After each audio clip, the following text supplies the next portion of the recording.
Lyca production சுபாஷ் கரன் வழங்கும் super star Rajinikanth, Vishnu Vishal மற்றும் விக்ராந்த் நடிப்பில் டைரக்டர் ஐஸ்வர்யா ரஜினிகாந்த் தயாரிப்பில் இசை புயல் ஏஆர் ரஹ்மான் இசையில் உருவாகியுள்ள லால் சலாம் திரையரங்குகளில் வெற்றிகரமாக ஓடிக்கொண்டிருக்கிறது. 34 வருஷம் 37 வருஷம் கட்சிக்கு வேலை பார்த்தேன். எனக்கு இவங்க செஞ்ச துரோகம்.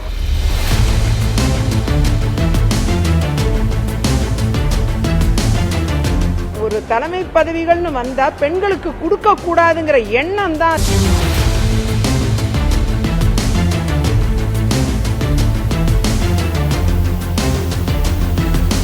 என்ன மாறுபட்ட ஒரு ஆளா பார்க்காதீங்க. தப்பு நடந்தா தட்டி கேட்பேன் எங்கனாலும்.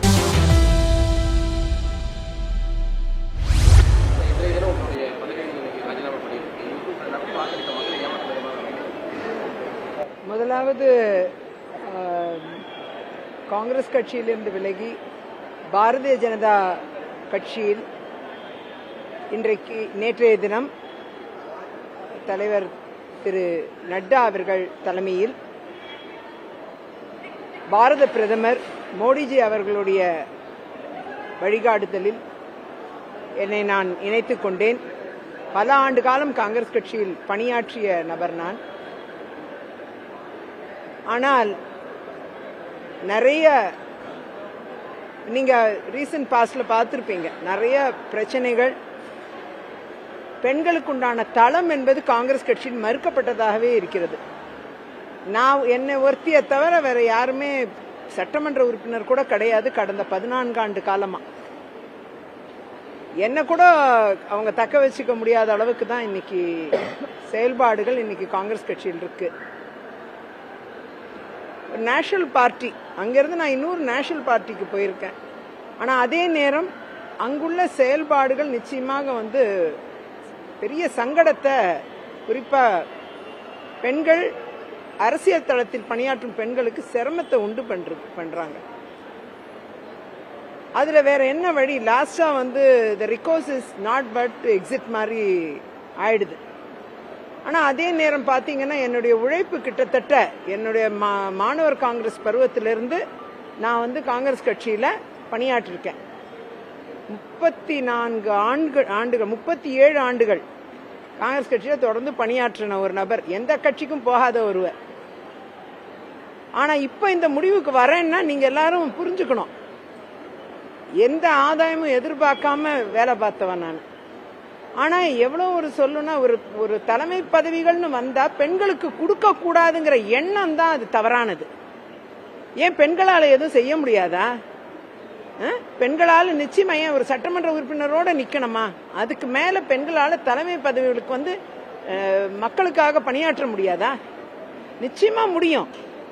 அதுல அவநம்பிக்கை கொண்டவர்கள் தான் காங்கிரஸ் கட்சி. அந்த ஒரு நிலைப்பாடு கிட்டத்தட்ட கடந்த 7 ஆண்டு காலமாவே அந்த ஒரு அங்கீகாரம் என்பது மறுக்கப்பட்டதாகவே இருக்குது. இப்ப என்னை போன்ற பல ஆண்டு காலம் உழைத்தவர்களுக்கே இந்த அங்கீகாரம் மறுக்கப்படுதுன்னா இளம் பெண்கள் எப்படி அந்த கட்சிக்கு போவாங்க? ஆனா பாரதிய ஜனதா கட்சியை பொறுத்தவரை நீங்க பாருங்க, பார்லிமெண்ட்ல எவ்வளவு எம்பிஸ் இருக்காங்க பெண்கள், நாடு முழுக்க எவ்வளவு பெண் எம்எல்ஏக்கள் இருக்காங்க. அவங்க நல்லபடியா கட்சிக்காக பணியாற்றணும், மக்களுக்காக பணியாற்றும் இடத்தில் இன்னைக்கு சிறப்பா வேலை பார்த்துட்டு இருக்காங்க, தலைமை பண்புகளோட செயல்பட்டு இருக்காங்க. பெண்களுக்கும் தலைமை பண்புகள் இருக்கிறது என்பதை உணர்ந்த கட்சி பாரதிய ஜனதா கட்சி. அதோடைய வெளிப்பாடுதான் என்னுடைய நிலைப்பாடுக்கு காரணம். அதனால்தான் நான் இன்றைக்கு பாரதிய ஜனதா கட்சியில் என்னை இணைத்துக் கொண்டேன். பாரத பிரதமர் மோடிஜி அவர்கள் பெண்களுக்குண்டான இடஒதுக்கீட்டை சட்டமாக்கி இருக்கிறார், விரைவில் அமல்படுத்தப்படும் என்று சொல்லி இருக்கிறார். இஸ்லாமிய பெண்களை பாருங்க, முத்தலாக்கை இன்னைக்கு ஒழிச்சு கட்டியிருக்காரு. அது மட்டுமல்ல, இஸ்லாமிய பெண்களுக்கு சொத்தில் சம உரிமையை வாங்கி தந்திருக்கார். இன்னைக்கு இஸ்லாமிய பெண்களை வேற யாருக்கு ஓட்டு போட சொன்னாலும் போட மாட்டாங்க. அவங்க உறுதியாக பாரதிய ஜனதா கட்சிக்கு தான் ஓட்டு போடுவாங்க, தாமரையில் தான் ஓட்டு போடுவாங்க. அவங்க மனசை நீங்க மாத்தவே முடியாது. காலமா இன்னைக்கு இஸ்லாமிய பெண்கள் சொத்துல எப்படி அவங்களுக்கு உரிமை வழங்கப்படுது, சிறிய ஒரு பங்கு கொடுத்து அவங்களை அனுப்பிச்சு விட்டுருவாங்க. அந்த நிலைமை தான் இஸ்லாமிய குடும்பங்கள்ல இருந்தது. ஆனா இன்னைக்கு அவங்க 50% ஆஃப் த ப்ராப்பர்ட்டி அவங்களுக்கு தான். ஆண்களுக்கு இணையா அவங்க நடத்த பண்ணணும்ட்டு சட்டமே கொண்டு வந்துட்டாங்க. அப்படியெல்லாம் பெண்கள் வாழ்க்கையில ஒரு பெரிய மாற்றத்தை கொண்டு வந்த பாரதிய ஜனதா கட்சியும் பாரத பிரதமரும் தான் பெண்கள் மனதில் இருக்கிறார்கள். அப்ப பெண் உறுப்பினர்களா இருக்கக்கூடிய எங்கள் மனதிலும் இருக்கிறது தானே நியாயம். அப்ப மனசாட்சி தொட்டு எங்க இருக்கணுங்கிற முடிவுக்கு நீங்க வேணாம் வேணான்னு துரத்துற காங்கிரஸ் கட்சியில, பொம்பளைங்களே வேண்டாம் துரத்துற காங்கிரஸ் கட்சியில எங்க செயல் பண்றது? இந்த தடவையாவது காங்கிரஸ் கட்சி 33% பெண்களுக்காவது சீட்டு கொடுப்பாங்களா நான் கேட்கிறேன். இல்ல ஆகையால என்னை பொறுத்தவரை பெண்களுக்கு பெண்களுடைய டெவலப்மெண்ட்ங்கிறது ரொம்ப முக்கியம். தமிழ்நாடு எடுத்துக்குங்க. இன்னைக்கு தமிழ்நாடு, மேற்கு வங்காளம் போன்ற மாநிலங்கள்ல மத்திய அரசோட ரேஷன் திட்டங்கள் கொண்டு சேர்க்கப்படல. மத்திய அரசோட ரேஷன் திட்டங்கள் இன்னைக்கு ஒரு நபருக்கு 1 கிலோ 5 கிலோ அரிசி, விலையில்லா அரிசி, அதே மாதிரி 1 கிலோ பருப்பு ஒரு நபருக்கு, 1 கிலோ எண்ணெய் ஒரு நபருக்கு விலையில்லாமல் மத்திய அரசு திட்டமாக வழங்கப்படுகிறது. இத அந்தமான் நிக்கோபார், லட்சதீப் எல்லாம் நிறைவேற்றிட்டாங்க. ஆனா தமிழ்நாடும் மேற்கு வங்காளமும் நிறைவேற்றல. ஏன்? இந்த பொருள்கள்லாம் மக்களுக்கு போய் சேரக்கூடாதா? நிச்சயமா போய் சேரணும். சோ இத மாதிரி மக்களை சேர வேண்டிய விஷயங்களை அரசியல் கருதி தடுக்காதீர்கள், அமல்படுத்துங்க. அதுக்கு மேல அரசியல்ல மக்களை உங்களை விரும்பத்தக்கவர்களாக காண்பித்து ஜெயிக்க முடிஞ்சா ஜெயிங்க. அதுதான் என்னுடைய நிலைப்பாடு.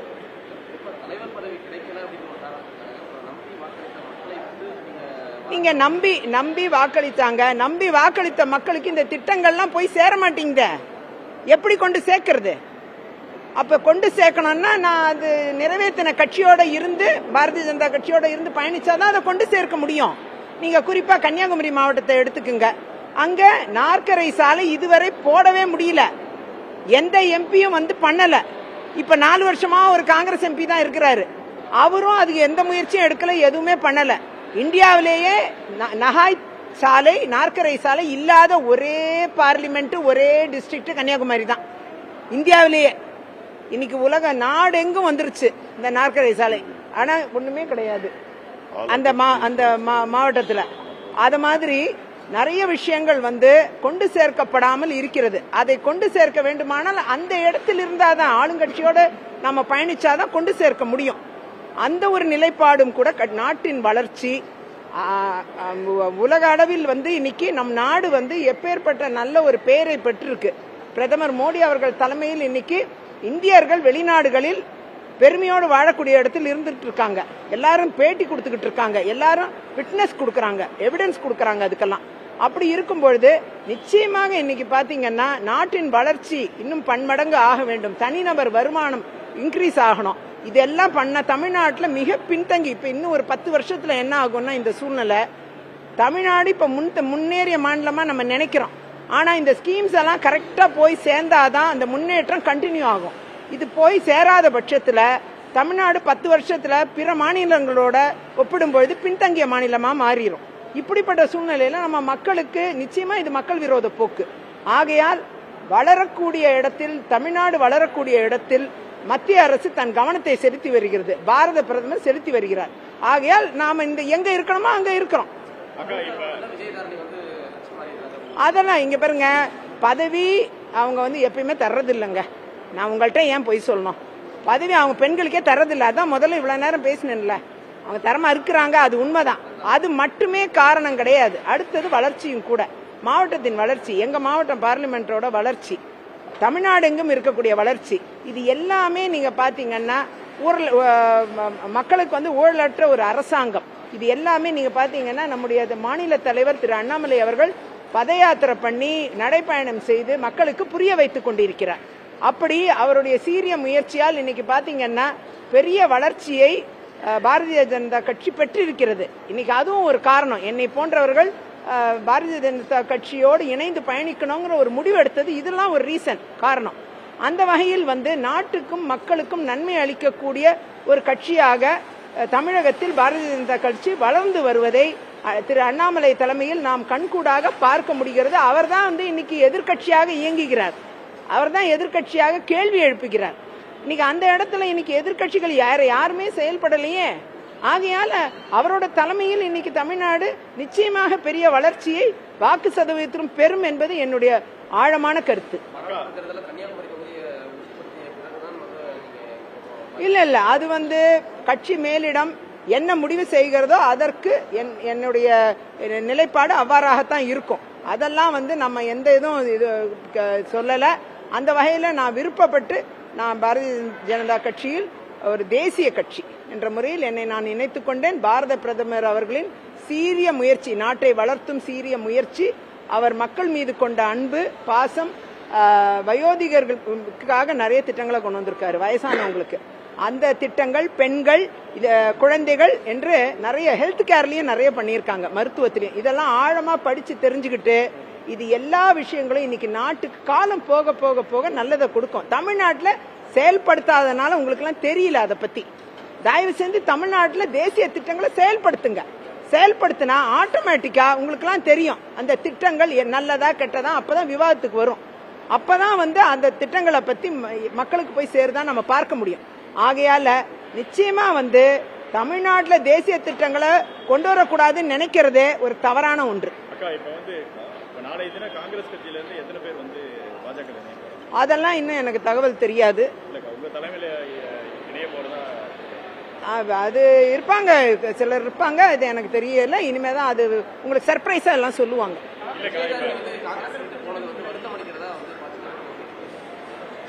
சரி, அவங்கெல்லாம் முயற்சி எடுக்கணும்ல. பெண்களுக்கு என்ன செய்யணும்னு யோசிச்சு முயற்சி எடுத்திருக்கணும். எந்த முயற்சியும் எடுக்கலைன்னா இந்த மாதிரி எல்லாரும் அவங்க வழியை பார்த்து போதான் செய்வாங்க. இன்னும் நிறைய பேர் காங்கிரஸ் கட்சியிலேருந்து விலகிட்டாங்களே. திரு கபில் சிபல், திரு குலாம் நபி ஆசாத், எவ்வளோ பேர், திரு வாசன், ஜி.கே. வாசன், எல்லாருமே அப்படி போனவங்க தானே. இன்னைக்கு ஏதோ ஒரு வகையில புண்பட்டதாலும் ஏதோ ஒரு வகையில மேல நாட்டுக்கும் மக்களுக்கும் நம்ம பணியாற்ற முடியாதோங்கிற அச்சத்தில் தான் நிறைய பேர் வெளியில போயிருக்காங்க. என்னை பொறுத்தவரை நாட்டு மக்களுக்காக உறுதியாக பணியாற்ற வேண்டும். இன்னுமே நான் ஒரு எலக்ட்ரல் பாலிடிக்ஸ்ல கண்டினியூஸா 14 வருஷம் இருந்துட்டேன். என்னை பொறுத்தவரை மக்களை அணுகி இருக்கக்கூடிய சூழ்நிலைய என்னைக்குமே ஒரு சாதாரண ஒரு பெண்மணியா இல்லாம நான் மக்களை அணுகி இருக்கக்கூடிய எலக்ட்ரல் பாலிடிக்ஸ்ல இருக்கிற நம்ம அதுக்குண்டான தளத்துல நம்மளால வேகமா செயல்படணும். அந்த வழியை தான் அடைச்சதா பார்க்கிறேன். காங்கிரஸ் கட்சி எல்லா தளத்திலையும் க்ளோஸ் பண்றாங்க அந்த வழியை.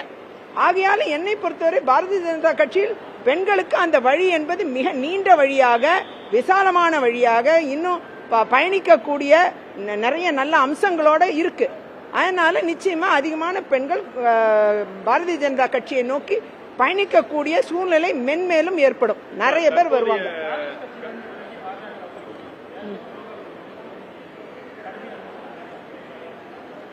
ஏங்க இத்தனை 34 வருஷம் 37 வருஷம் கட்சிக்கு வேலை பார்த்தேன். எனக்கு இவங்க செஞ்ச துரோகம்.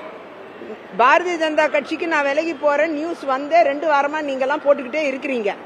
அந்த நிலைமையிலயும் ஃப்ளோர் லீடர் எலெக்ட் ஆனவன் நானு. அப்ப ஃப்ளோர் லீடரை தூக்கி யாரு கொடுத்தாங்க? எலெக்ட் ஆன எனக்கு கொடுக்காம இன்னொரு ஆளுக்கு கொடுத்துருக்காங்க இல்லையா? அப்போ ஒரு டைம்ல எலெக்ஷன் வச்சு பட்டியல இருந்து கொடுக்கணும் நான் ரொம்ப சந்தோஷமா நான் வரவேற்றேன். ஆனா அதுக்கப்புறம் அதுல அவங்களை இன்னொரு இடத்துக்கு நகர்த்திட்டு ஒரு ஃப்ளோர் லீடர் என்னைய கொண்டு வந்திருக்கணும். ஒரு பெண்ணுங்கிறதுனாலே கொடுக்க மாட்டேன்னாங்க. இதுதான் நிலைப்பாடு, இதுதான் மனநிலை. புரிஞ்சுக்கணும் நீங்க. எந்த 2 வாரம்? அல்ல அந்த 2 இல்ல, அவங்க அதையும் மீறி ஆமா அவங்க யாருமே பேசக்கூட இல்லைங்களே. இன்னைக்கு பேட்டி கொடுக்கறாங்க, டிவியில பேட்டி கொடுக்கறாங்க. ஒரு போன் பண்ணலாம்ல, ஒரு போன் கால் கூட பண்ணல. அதுதான் ஆமா. அடுத்த இதுல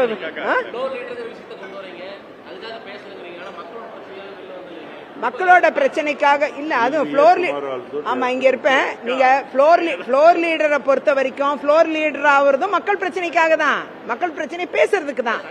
எதுக்குறேன் விட்டா தானே? சபாநாயகரை கேளுங்க எனக்கு எத்தனை சான்ஸ் கொடுப்பாருன்னு. அதாவது போராடிதான் அந்த சான்ஸை நான் வாங்கி பேசுறேங்கிறது உங்களுக்கு எல்லாருக்கும் தெரியும். நீங்க மறுக்க கூடாது சகோதரர்கள். என்ன நீங்க நான் எவ்வளவு போராட்டத்துக்கு பிறகு எனக்கு சட்டமன்றத்தில் ஒரு சான்ஸ் கொடுக்கறாங்கன்னு உங்களுக்கு எல்லாம் தெரியும். ஆகையால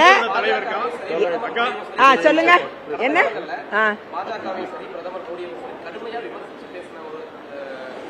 கிடையாது. என்னோட கிளிப்பிங்ஸ் எடுத்து கொடுங்க.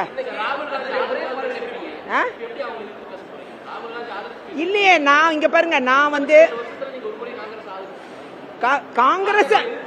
காங்கிரஸ் ஆதரிச்சு பேசியிருக்கேன்.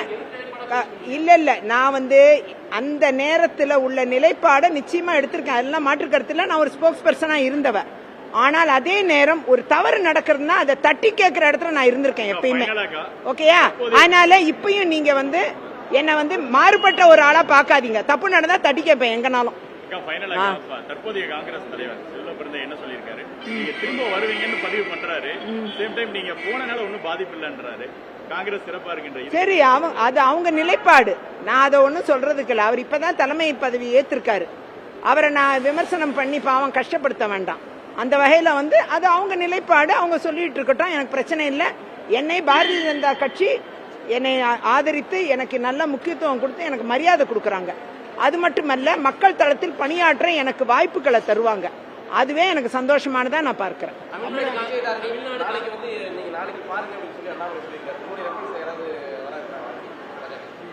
அது மாநில தலைவர் அவர்கள் தான் சொல்லணும். அது நான் முந்திக்கிட்டு சொல்லக்கூடாது. அப்படிலாம் கிடையாது. அதை நீங்க மாநில தலைவர் அவர் தான் அதெல்லாம் பேசணும். அதான் புரோட்டோகால். சரிங்களா?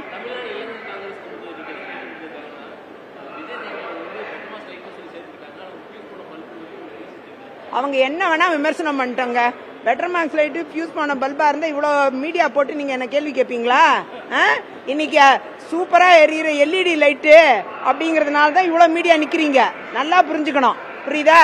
அவங்க என்ன விமர்சனம் பண்ணாலும் முடிஞ்சா அவங்க வளர்த்தி காமிக்கிட்டாங்க கட்சிய. நானும் சந்தோஷப்படுறேன். வேணா எதிர்கட்சி அந்தஸ்து கூட இல்லாம காணா போற லெவல்ல ஆக்கி வச்சிருக்காங்க. இன்னைக்கு கொஞ்சம் அது வருத்தமா தான் இருக்கு. என்ன செய்ய, எதிர்கட்சின்னு ஒண்ணு இருக்கணும் கட்டாயமா. அது கூட இல்லாத அளவுக்கு பண்ணி வச்சிருக்காங்க. இந்த மாதிரி இருக்கிறவங்களெல்லாம் துரத்திட்டு இவங்க எவ்வளவு நாளைக்கு இவங்க இதை பண்ண போறாங்க? பேசி பேசி பண்ணாம கட்சியை வளர்த்துற வேலை நம்ம தம்பிகள்லாம் யூத் காங்கிரஸ் ஈடுபடட்டும். நானும் வாழ்த்து சொல்றேன். வேணா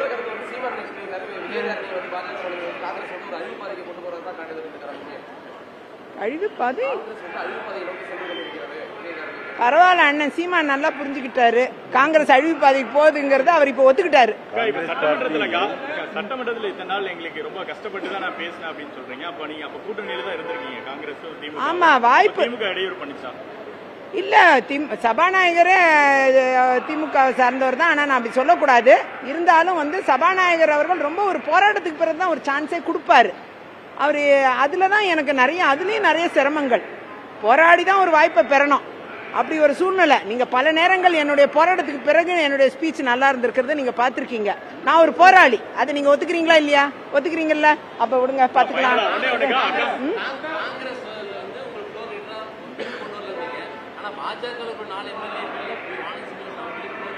அவங்க ஆல் இண்டியா பிரசிடென்டா இருக்காங்கல்ல. அவங்க அவங்க அவங்க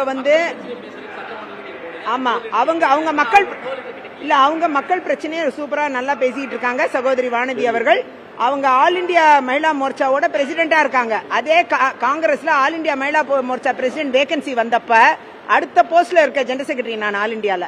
அப்ப அந்த பிரசிடென்ட்டுக்கு ப்ரமோட் பண்றதுக்கு நான் கோரிக்கை வச்சப்ப ஹிந்தி ஹார்ட்லேண்ட்ல தான் நாங்க வைப்போம் ஆல் இண்டியா பிரசிடென்ட்னு எனக்கு பதில் சொன்னாங்க.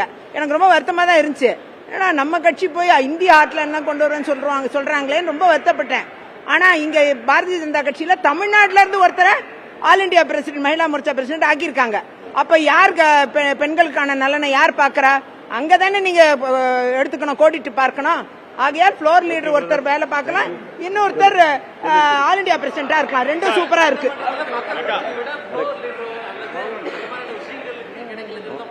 இல்லங்க, ஃப்ளோர் அதாவது மக்கள் சட்டமன்றம் போறதே மக்கள் பிரச்சனையை பேசுறதுக்கு, புரியுதுங்களா? அதனால மக்கள் பிரச்சனையை பேச அனுமதிக்காத இடத்துல சட்டமன்ற உறுப்பினரா இயங்கிய வேஸ்டா போயிடுது. ரொம்ப கஷ்டமா இருக்கு. இதெல்லாம் பல விஷயங்களை கொண்டு சேர்க்க முடியல தொகுதியில. அந்த மாதிரி சிரமங்கள் இருக்கு. ஆகையால இனியாவது சபாநாயகர் அந்த வாய்ப்புகளை எல்லாருக்கும் தரணுங்கிறது என்னோட கோரிக்கை. இதன் மூலமா வைக்கிறேன். நன்றி. Last comment. Congress party is the singing boat. People are, so many leaders are coming to BJP under the dynamic leadership of. Sir, நாளைக்கு என்ன நடக்கும் சார்? பொறுத்திருந்து பாருங்கள். What happened tomorrow? Okay. Lyca production சுபாஷ் கரன் வழங்கும் சூப்பர் ஸ்டார் ரஜினிகாந்த், விஷ்ணு விஷால் மற்றும் விக்ராந்த் நடிப்பில் director Aishwarya Rajinikanth தயாரிப்பில் இசை புயல் AR ரஹ்மான் இசையில் உருவாகியுள்ள லால் சலாம் திரையரங்குகளில் வெற்றிகரமாக ஓடிக்கொண்டிருக்கிறது.